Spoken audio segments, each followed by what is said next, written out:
బలహీనుడి పక్షాన నిలబట్టమే తనకు తెలుసునన్నారు ముఖ్యమంత్రి రేవంత్ రెడ్డి. చెప్పులు కుట్టిన చేతులు కూడా రాజ్యాన్ని ఏలాలని చెప్పారు. హైదరాబాద్ శిల్పకళా వేదికలో మాదిగ ఉద్యోగుల అభినందన సభకు సీఎం హాజరయ్యారు. గత ప్రభుత్వం గొర్రెలు బర్రెలు తప్ప కొత్తగా ఇచ్చిందేంటని ప్రశ్నించారు. ఇటు కొత్వాల్గూడలో ఎకో పార్కును ప్రారంభించిన ముఖ్యమంత్రి హైదరాబాద్లో నైట్ ఎకానమీని సృష్టించబోతున్నామని ప్రకటించారు.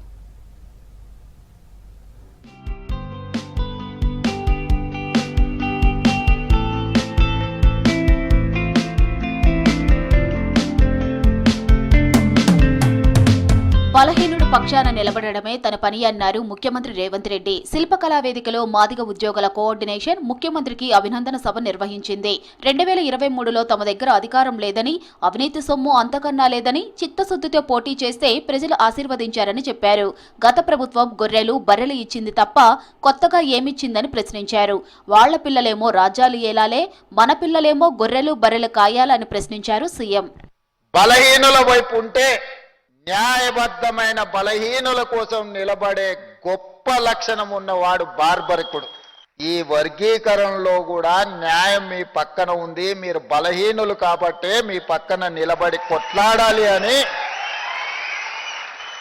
రాజకీయపరమైన ఒత్తిడులు వచ్చినా మీ పక్కన నిలబడి ఈనాడు మాదిగ ఉపకులాల వర్గీకరణను అమలు చేస్తున్న మొదటి రాష్ట్రంగా తెలంగాణ రాష్ట్రం ముందున్నదని.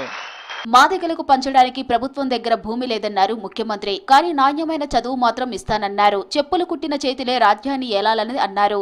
మాదిగల సమస్యలు పరిష్కరించడం పెద్ద సమస్య కాదని, సమస్యలు పరిష్కరించేటప్పుడు అడ్డుకునేవారిని మీరే అడ్డుకోవాలని సూచించారు రేవంత్.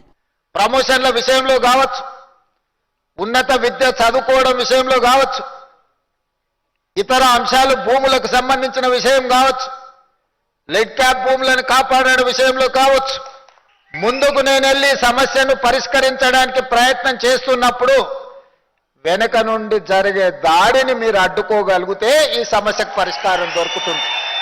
ముందుకే చూస్తాను, ముందుండే పనుల్ని చేస్తాను, కానీ వెనక నుంచి జరిగే దాడిని నేను చూసుకోలేను. కాబట్టి మీ జాతి అండగా నిలబడితే ఈ సమస్యకు పరిష్కారం దొరుకుతుంది. నిరంతరం అప్రమత్తంగా ఉండి మన సమస్యల్ని మనం అర్థం చేసుకొని ముందుకు వెళ్ళాలి. హైదరాబాద్ కోత్వాల్గూడలో అతిపెద్ద ఎకో పార్కును ప్రారంభించారు సీఎం రేవంత్ రెడ్డి. 85 ఎకరాల్లో దాదాపు 75 కోట్ల వ్యయంతో హెచ్ఎండిఏ నిర్మించింది. ఎకో పార్కులో ప్రత్యేక ఆకర్షణగా దక్కన్ బర్డ్ సఫారీ ఉంది. 5 ఎకరాల్లో 6500 పక్షులు హాల్ట్ చేసేలా అతిపెద్ద బర్డ్ పార్క్ నిర్మించారు. ఎకో పార్కులో కిలోమీటర్న్నర ఎలివేటెడ్ వాక్వేను నిర్మించారు. ఇటు బద్వేల్ ట్రంపెడ్ ఇంటర్చేంజ్ కు వర్చువల్ గా రేవంత్ రెడ్డి శంకుస్థాపన చేశారు.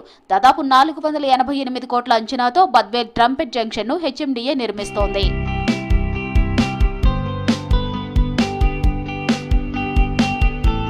హైదరాబాద్ రంగారెడ్డిని ప్రపంచంలోనే బెస్ట్ నగరాలుగా తీర్చిదిద్దుతామన్నారు ముఖ్యమంత్రి రేవంత్ రెడ్డి. నగరాన్ని అభివృద్ధి చేస్తామంటే కొంతమంది అడ్డుపడుతున్నారని ఫైర్ అయ్యారు. హైదరాబాద్ను చూడటానికి వచ్చేవాళ్లు ఇకపై ఎకో పార్కు కూడా వస్తారన్నారు. మూసి అభివృద్ధితో హైదరాబాద్లో నైట్ ఎకానమీని సృష్టించబోతున్నామన్నారు. ఇలా మొత్తం అనుమతులు వచ్చేసినాయి.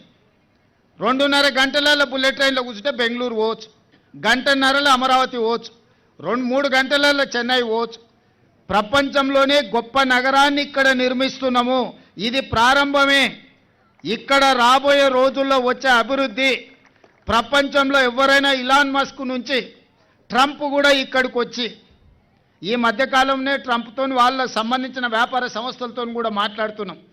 ఎలివేటెడ్ కారిడార్స్తో పాటు ఇంటర్నేషనల్ స్థాయి అభివృద్ధి ఇక్కడ జరగబోతుంది.